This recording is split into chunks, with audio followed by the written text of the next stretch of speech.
Mirko, Arashi, are you ready to jump into the land of Dawn between ONIC and as well as EVOS? Ready here. Ready here too. Ladies and gentlemen, let's jump into the portal. Game 3, Land of Dawn. Once again, Porcupine taking on Tigers. Let's see, ladies and gentlemen. The stakes as high as ever. One game is all it takes for either one of these teams to secure the victory and to move up in the standings. Arashi, I think it's going to be the battle of Demon Slayers now, but oh my god, Dream steals the little minion away from Kairi, already getting a slight edge over to Sutsujin. Yeah, that was a cheeky play there. Arashi, composition-wise, anything you want to analyze here, perhaps? Ooh, it's difficult, man. Both these teams have potential, but I think the thing with both teams here, they rely very much on one. ONIC Esports, they go for more pickoffs, and EVOS Legends, they can go for a bigger team fight kind of engage. But then that gets nullified by Keyboy with the time journey. So I think ONIC has a bit of an edge, but you know, that's just early assessment. Oh my god, Dreams with the play and Petrify catches 3, and take a look at the damage. Leon gets taken down. First blood by Samsung, forced out of ONIC Esports, and they are hungry. Kairi gets taken down. What a play.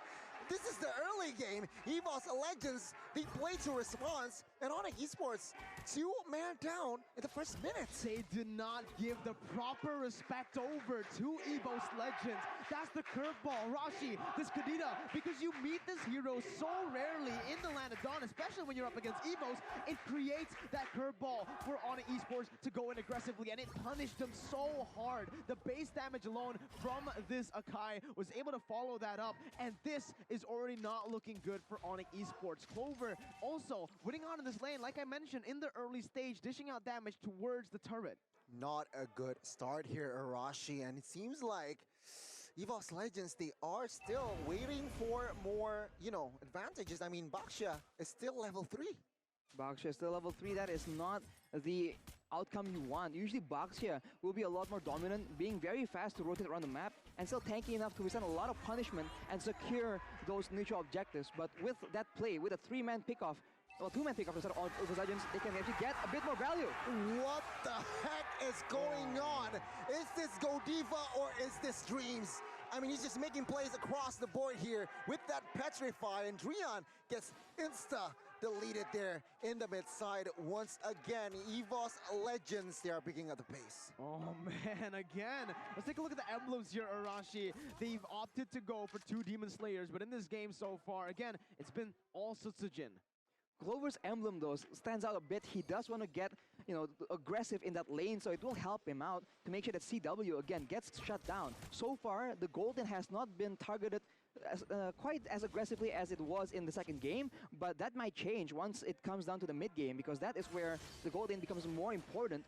As ONIC right now, they are stuck trying to find something, but their engage just loses out to the Kadita. So whatever they try, it gets countered really, really hard. And every time they mess up, that's a huge delay in a huge setback for them as a team.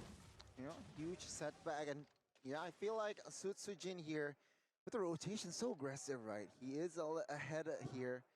But man, ONIC Esports still has plenty of time to bounce back. EVOS Legends, what can they do? Once again, oh, the time journey comes into clutch there. Luckily for CW, if not, he gets taken down by the torn apart memory. Has not enough damage to take CW down. Yeah, Clover thought the torn apart memory alone would have been enough to take CW down, but unfortunately, CW had, oh my god. Sutsujin, did he take the purple? He did. Yeah. Wow. 1-level lead.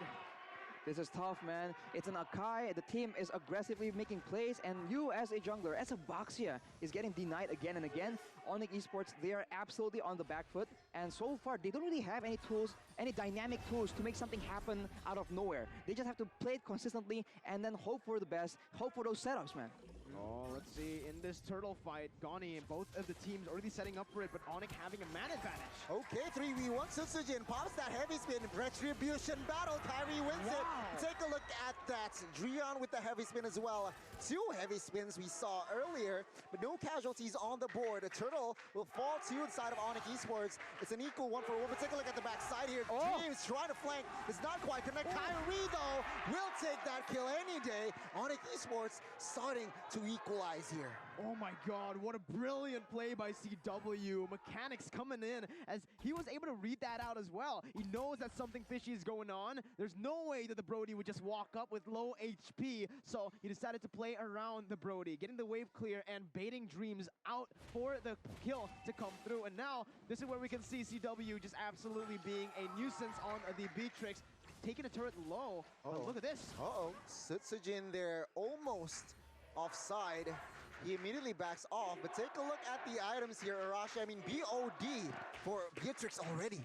BOD already, but for Pendragon, he has a Malefic Roar first item. Woo! That is aggression at its finest. He is against Boxia. I think he knows what he's doing. And for Clover, the Heptaseeds will allow a lot of burst damage, so the side of ONIC Esports, they have to be very aware of that, as Boots is the one being pressured right now. Pendragon and Dreams, they look for a structure, a collapse there. They will get it.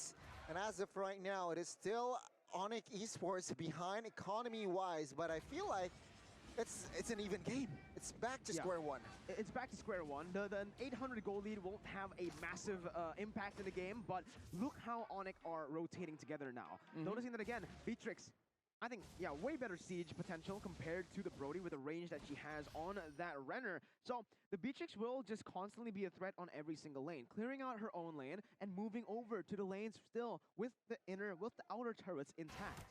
The ONIC just needs to actually be aware of the Kadita as well. They need to separate from each other. That does open up possibilities for Sutsujin to get a heavy spin play, or for Pendragon to just nuke someone down. But if they get comboed by Dreams yet again, that has been the main factor in how they're able to actually lose in the early game fights. Dreon with the heavy spin just for their zoning, and there you go. Sutsujin with the Lord, and now Dreon taking a lot of heat, forced to flicker away. Pendragon will not be able to connect the damage in.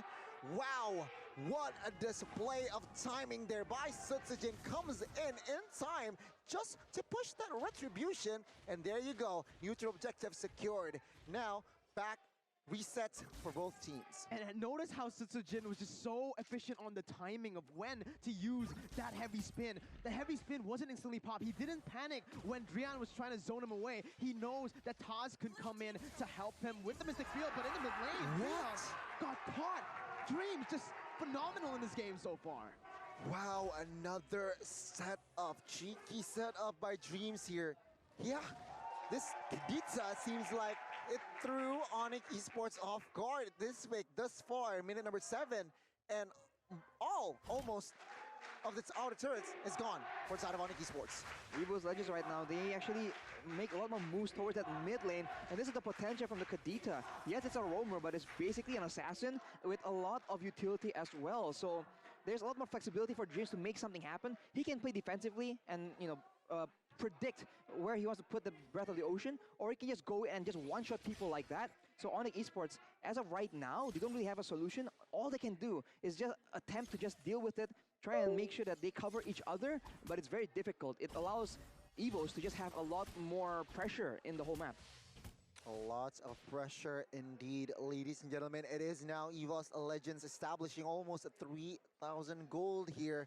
Mirko, 15 seconds to the Lord here. And ONIC Esports, they are still trying to find an answer.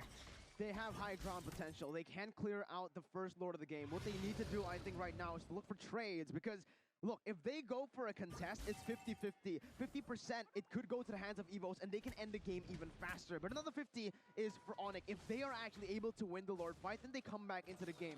Are they willing to take that risk? As Keyboy gets killed, the risk is fallen now. It's not a 50-50 anymore. It's a 70-30 perhaps, as EVOS Legends have more pressure, man advantage as well. Yeah, we'll have to see here. Lord is now quarter HP.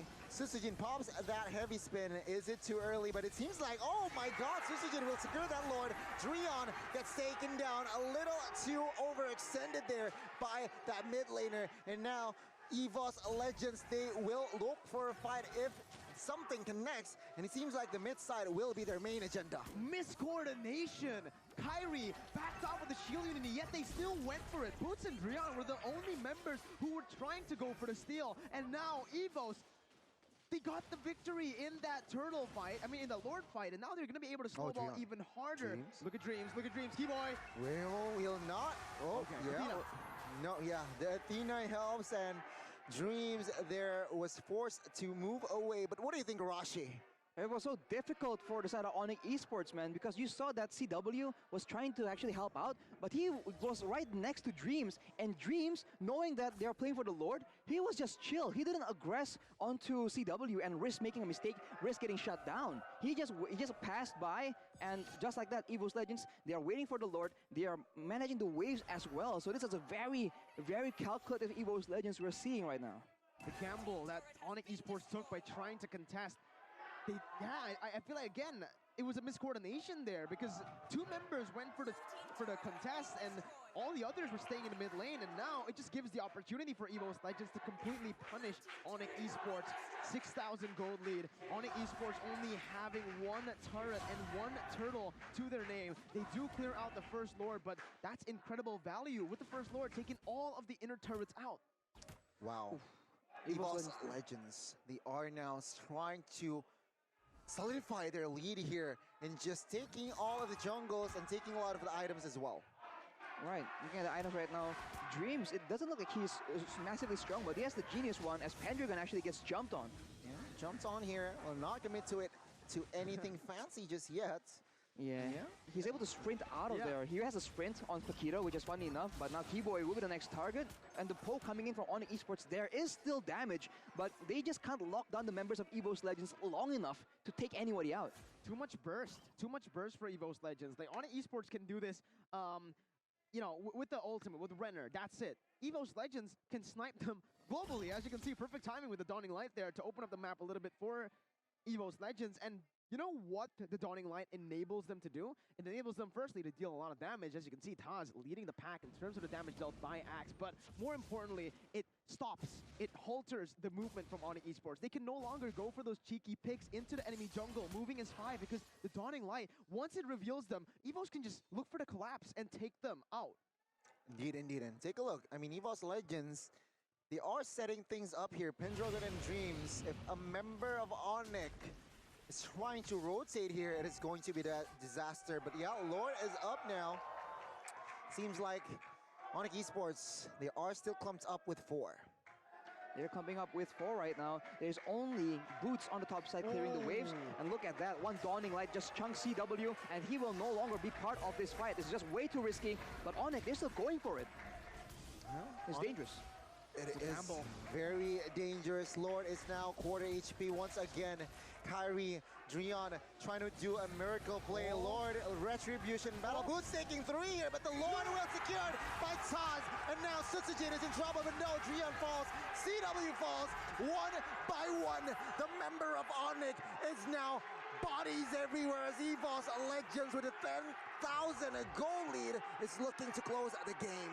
Another gamble by ONIC Esports. Uncharacteristic plays, and EVOS punish it. Todd taking it, and Gunny. Oh my god, Boots taking a lot of heat, and there you go. The base is too exposed. EVOS Legends with the reverse sweep 2-1 against ONIC. The crowd erupts as EVOS pull the